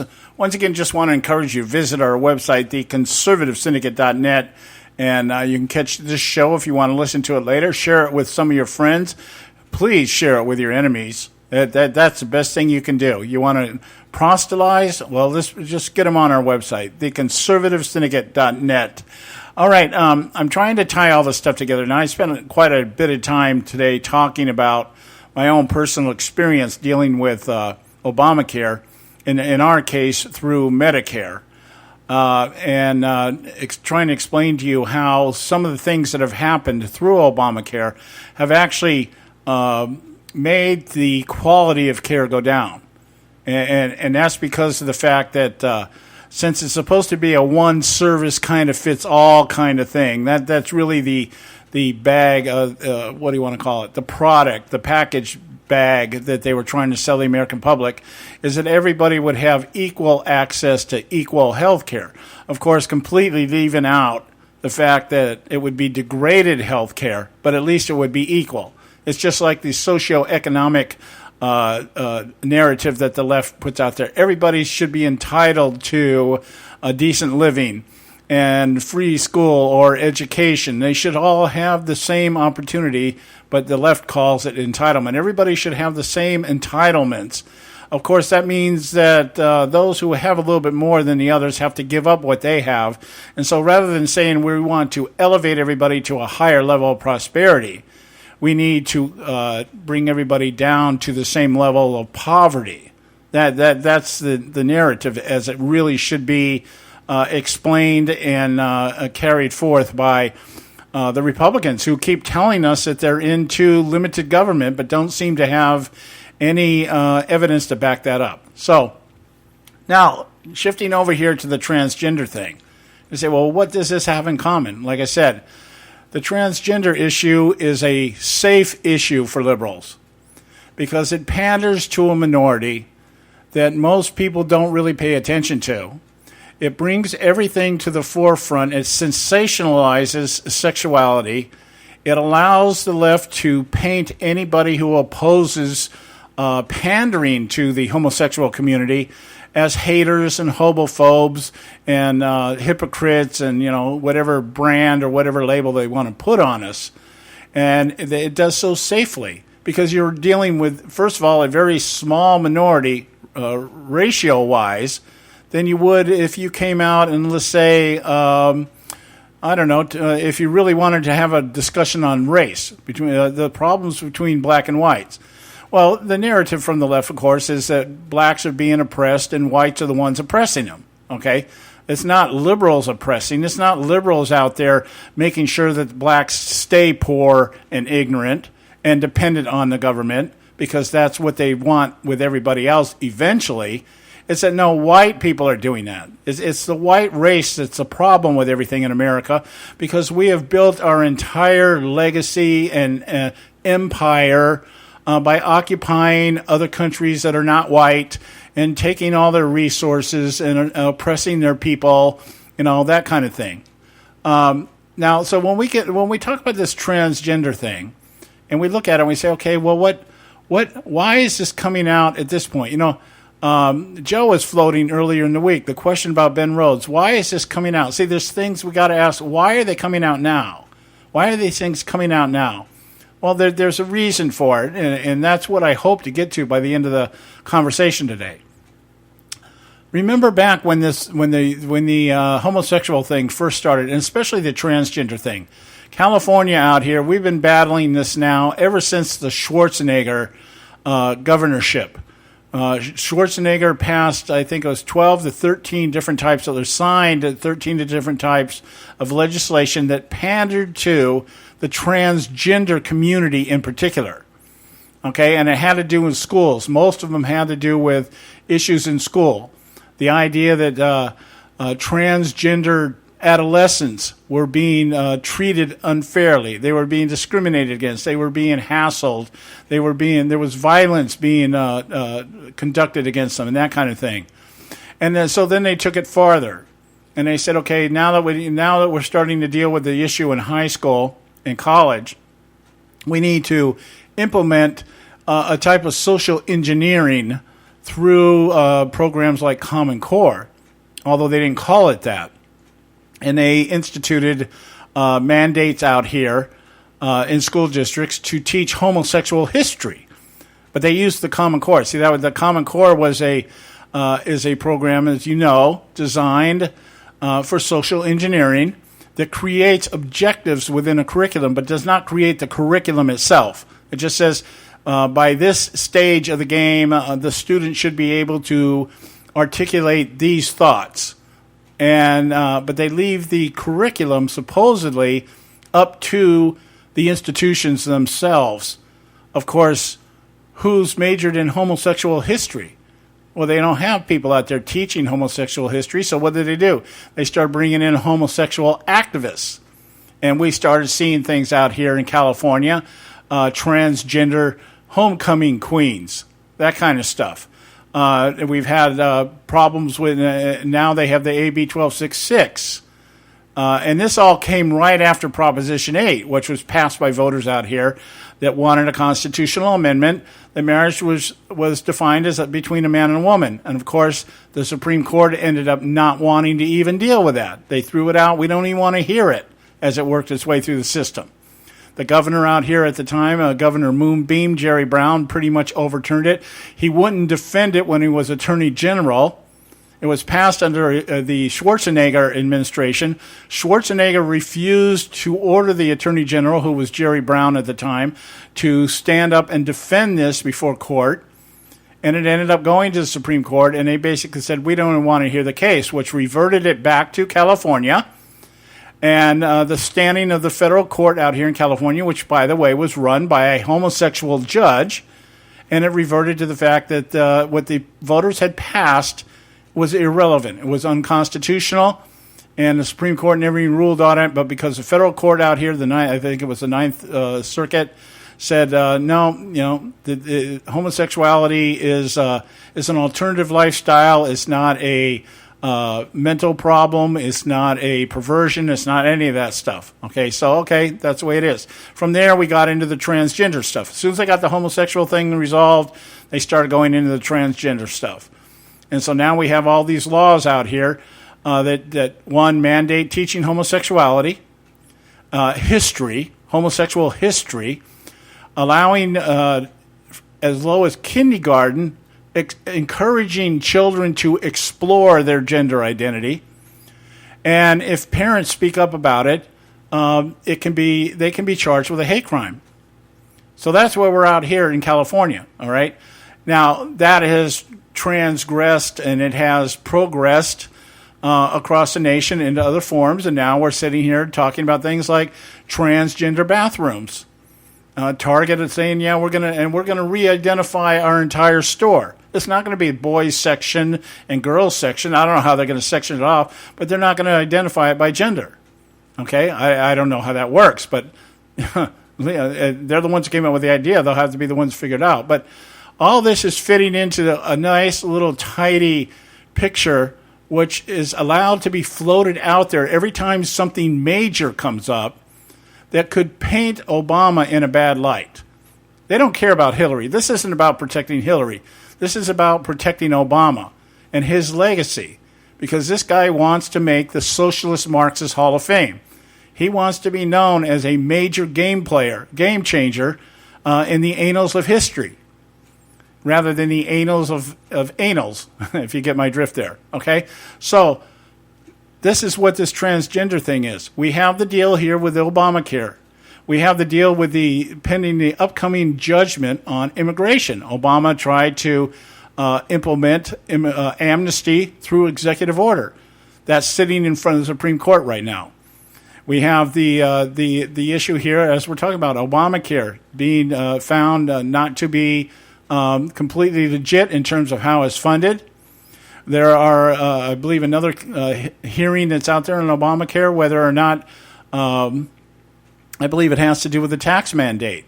I'm not real sure on that. Don't quote me on that. I might be off base there. And now we have this situation with the Iran deal.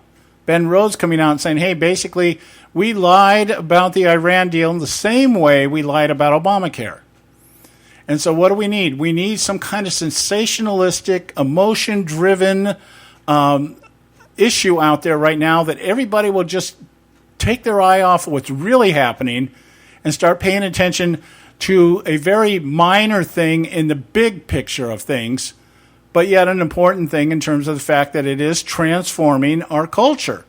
And it is the process of removing God as the moral compass by which we gauge what we allow in society today.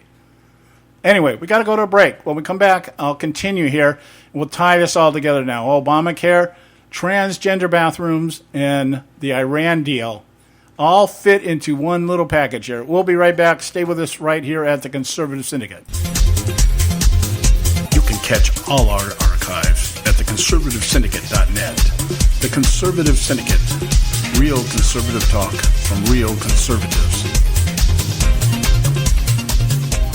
Term life insurance. It can be a powerful way to protect your assets and your family. You work hard to earn and save your money to build a nest egg for the future. Don't let it get wiped out because you didn't plan ahead. Take the time now and make a small investment in $500,000 or more in quality term life insurance. Call the Term Lifeline and let us shop the best companies to give you the lowest rates. We specialize in policies of $500,000 and above. Ask about some of our 10 and 20-year fixed rate plans with guaranteed rates. Call the Term Lifeline right now for your free insurance quote. 800-870-3609.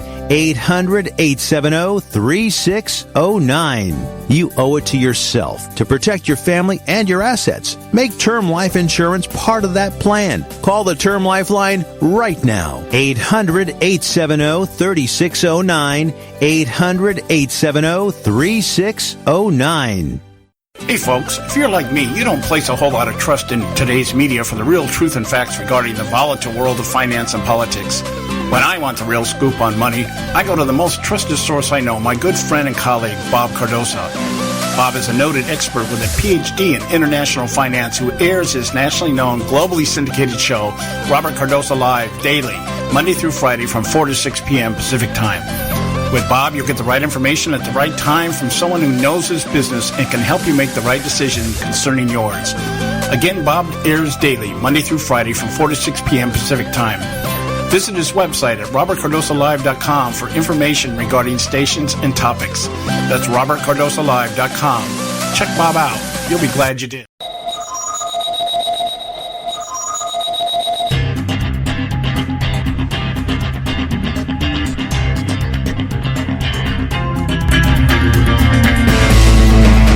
All right, hey, we're back. Conservative Syndicate, Real Conservative Talk from Real Conservatives. I'm your host, John Matthews, and Joe will be back with us on Monday, I'm sure. And just a reminder, quick reminder here, I'll be missing in action about the middle of next week, and I'll be gone for a couple of weeks, going over to Europe. We're spending our time over in Europe, 12 days out at sea, and something my wife and I have been doing every year for the last 5 or 6 years. It's just our way of enjoying our retirement and spending our children's inheritance, if you want to put it that way. Okay, I want to respond to a comment made here in the chat room about this transgender bathroom bill here. The idea that we're bringing in pedophilia, I'm not so sure that that's the exact agenda. What the exact agenda is pandering to the immoral. It is pandering to a very large segment of our society today that believes that whatever they do in the privacy of their own home is their own business, which, purely speaking, that is true. That is true because all of us, every single one of us, will stand accountable before God for our actions and not before a Supreme Court or a president or our peers. We will all stand before our Creator and give an account for our life. So in that regard, I'm saying, if you want to be homosexual, hey, by all means, have at it. Enjoy it while you can, because I can guarantee you there's no homosexuals in heaven, okay? And in hell, I don't know what sex would be like in hell, but I doubt it's going to be very pleasant, okay? If you can even do it then. I don't know, I have no idea what it's like, but it's not going to be pleasant either way. If you're in the smoking section, it's not going to be fun. But anyway, the idea of pedophilia is just one aspect of what this is about, because we have seen the fallout of the homosexual agenda, where in the narrative it's just about two people who love each other who just happen to be the same sex. And why should we deprive these people of the same equal opportunity to love who they want to love? Okay? I've always learned there's a big difference between love and lust, but just taking up their side of the argument just for a minute and saying, okay, we give you that. But see, each one of these things allows for it to go farther. See, the transgender bill, it's not that transgenders use the bathrooms. I'm sure most of them probably already do. What it is that now that if you make it, quote unquote, legal, you legislate it and you make it at least legally acceptable, you've now opened up an opportunity for those who would abuse that law for their own sexual perversive nature. Child molesters, people that want to be able to gain access to these facilities for whatever reason and be able to perpetrate pedophilia and things like that, and then come back and say, hey, I wasn't in that bathroom illegally. Okay, so the act is illegal, but see, the argument will be when it starts coming out, and I just saw today an article where it's already happened, I think, somewhere in New Jersey, where a man cornered an 8-year-old girl in the bathroom and almost choked her to death, and if the mother had not walked in and found him, the girl would probably be dead. That's what we're talking about. I'm not talking about your everyday run-of-the-mill transgender that looks like Bruce Jenner going into the bathroom and using the bathroom. I'm talking about the guy that looks like, Judas. I don't know. So I'm trying to think of somebody with a beard, somebody that I could would really exemplify what I'm saying here. But the point being is that gender queers, people that dress, they're men, and they mix their looks. Okay, I have a beard, but I also wear lipstick, that kind of stuff. These guys, they claim no sexual identity. And so that just means anything is open. We've had cases that we've talked about in the show about homosexuals who have now want to marry their homosexual children. One man, 70-year-old man, wants to marry his 50-year-old son. That kind of stuff. We have people who want to marry their horses, you know. And then that leads into the trans species that we've been talking about. People that no longer think they're even human beings, but now that they're animals. See, what we've done is we've licensed perversion, and it's like wherever you want to take it, it's okay. It's acceptable. We want you to feel good about the fact that you're weird. And that is what it is. You're weird. Now, whether it's a mental disability, whether it's whatever label you want to put on it, whatever laboratory label you want to put on it, whatever social label you want to put on it, it doesn't detract from the fact you're violating natural law. And you're violating it in a big way. So we want to pass laws now that you will not be held accountable for these actions that violate natural law.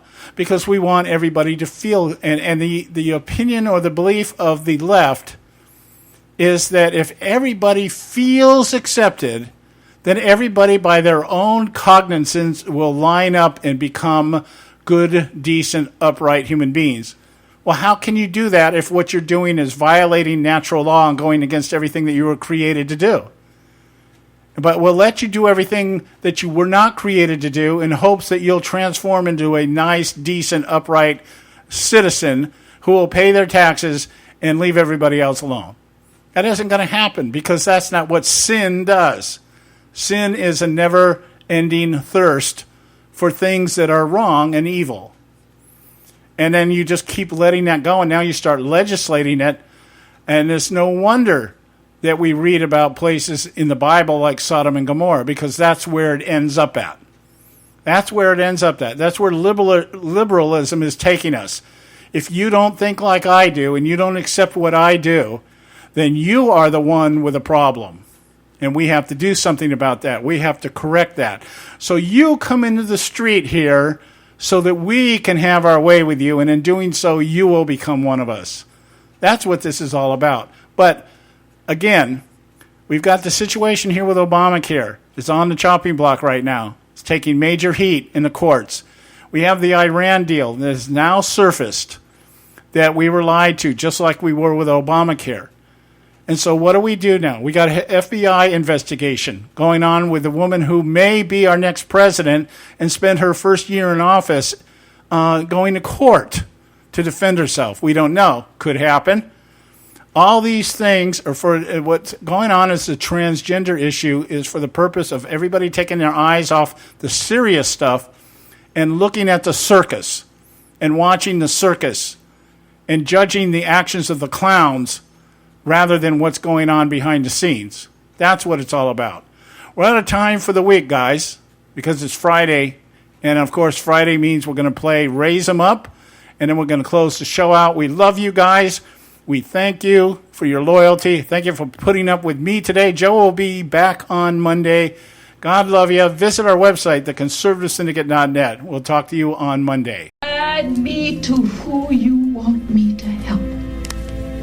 Raise up more that will call upon your name.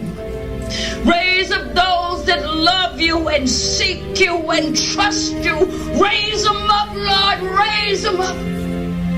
Lord, we need a generation of believers who are not ashamed of the gospel. We need an army of believers, Lord, that hate to be lukewarm and will stand on your word above all else. Raise them up, Lord. Raise them up. I pray for unity among those that love you. I pray that you open their eyes so that they can see your truth, Lord. I pray for your hand of protection and guidance. Raise up a generation, Lord, that will take light into this world, that will not compromise when under pressure, that will not cower, Lord, when others fall away. Raise them up, Lord, that they will proclaim that there is salvation nation in the name of Jesus Christ. Raise up warriors, Lord, who will fight on their knees, who will worship you with their whole hearts, Lord. Lord, call us to battle, that we may proclaim you King of kings and Lord of lords. I pray these things with all my heart. Raise them up, Lord, raise them up.